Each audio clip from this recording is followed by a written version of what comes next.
a serial tech entrepreneur. He's one of the best. He's founded 8 companies, 4 of which have been technology, 2 of which have sold for over $1 billion US. He's a guy that we should be all listening to. I'm sure you've probably heard of Fon.com. Martin's the founder of Fon.com, which has a very impressive vision, which is to basically give us all free, ubiquitous access to Wi-Fi. So without further ado, I'm going to hand you over to Martin. Martin, sir. Thank you.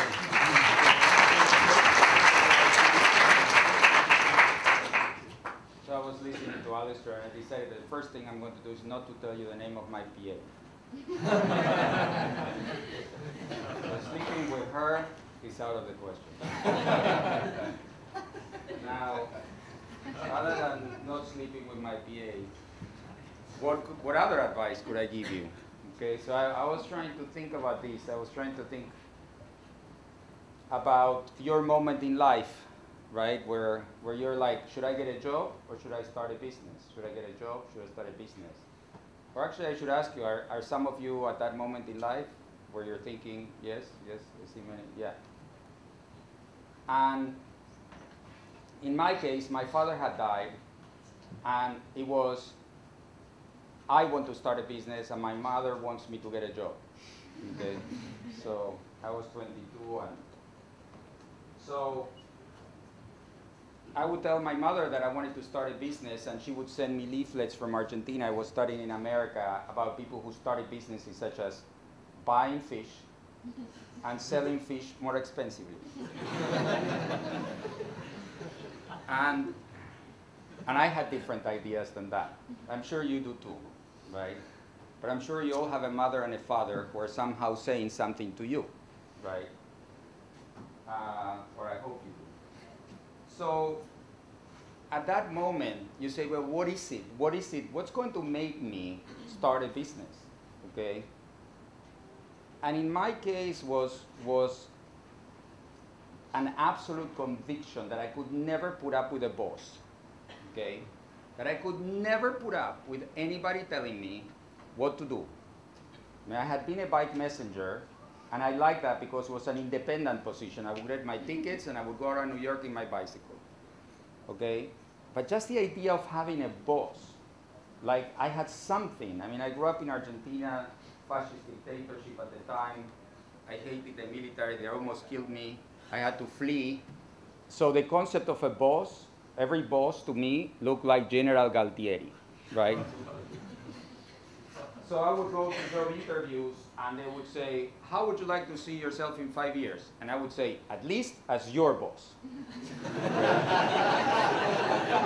And minimum, your boss is boss, okay? I'm going to run the whole place.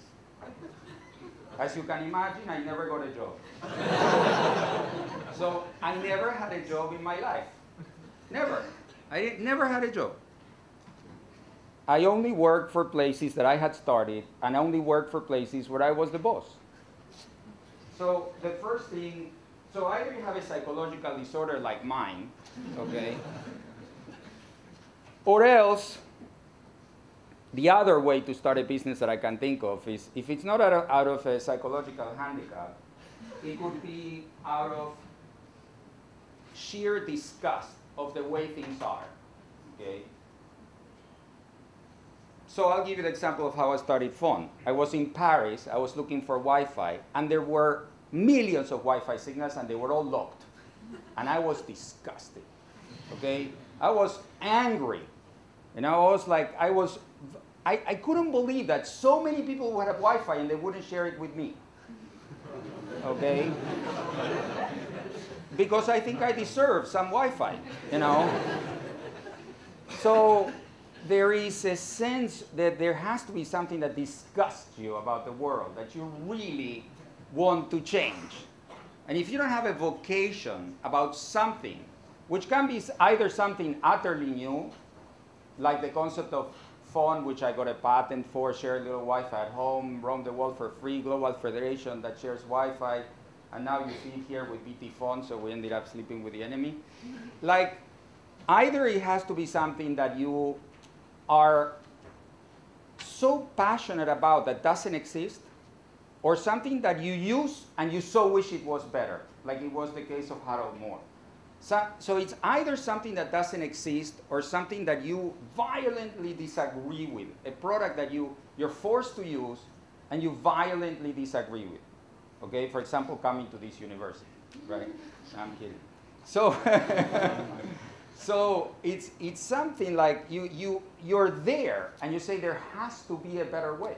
There has to be a better way of doing this, right?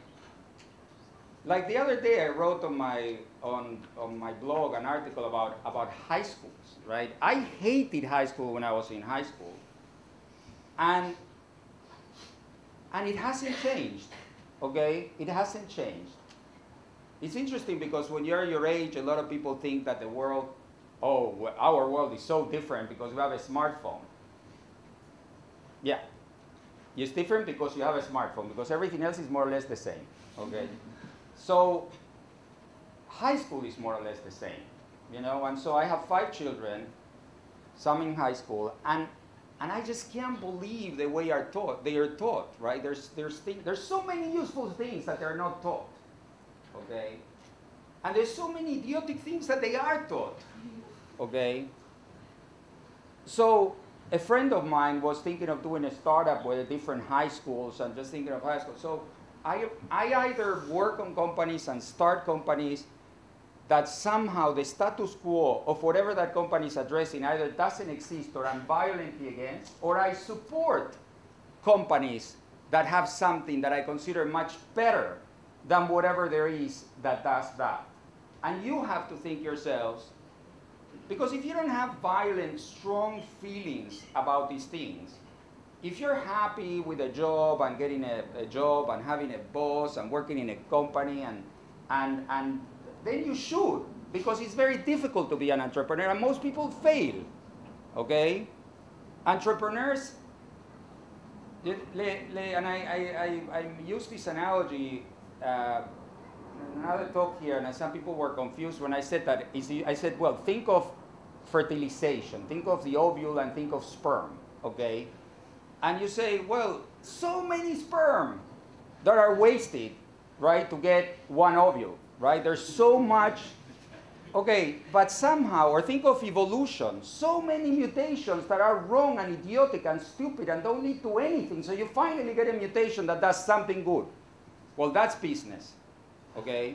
It's a lot of mutations that don't lead to anything, a lot of sperm that is wasted, just think of a lot of things that don't work until some work amazingly well. But you come here and everybody says, oh, you know, I'm the sperm that got the ovule, okay?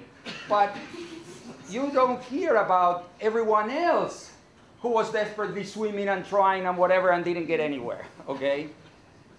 So building a company is super hard, and I would advise to most of you, just get a job, okay? And don't build a business. You have to build a business if you have just some uncontrollable passion to do it, which involves a combination of both a desire to build something that somehow doesn't exist and you feel extremely passionate about, combined with a desire to lead this process, to be the leader of this process. Because also you could join a company that somehow is trying to do this, and not everybody wants to be a leader. In fact, for a lot of people, being a leader is tiring and worries them a great deal, okay?